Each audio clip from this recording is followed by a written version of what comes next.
আমরা বাসা থেকে বের হইছি মারিয়ামের জন্য নেল পলিশ কিনবো সেই উদ্দেশ্য করে, কিন্তু যাওয়ার পথে দেখি খুব সুন্দর সুন্দর লাউ বিক্রি করতেছিল, সেটাও একটা নিয়ে নিলাম। তারপর মারিয়ামের জন্য নেল পলিশ কিনলাম, আরও কিছু কেনাকাটা ছিল সেগুলোও করলাম, ছেলের জন্য খাতা নিলাম। আসার পথে এক পর্যায়ে জোর করে দীপ্তর আব্বুকে ঢুকালাম মাটির দোকানে।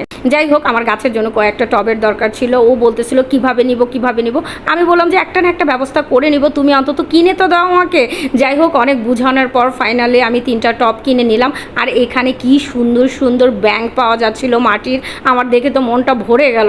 কিন্তু এতগুলো জিনিস তো আর আমি একসাথে নিতে পারবো না, মারিয়ামকেও ধরতে পারবো না, সেজন্য ব্যাঙগুলো নিলাম না। তবে অবশ্যই নেক্সট টাইম গেলে সবার জন্য একটা করে ব্যাঙ নিয়ে আসবো। ব্যাঙগুলো আমার অনেক অনেক অনেক পছন্দ হয়েছে, আর খুব রিজনেবল প্রাইসেও ছিল।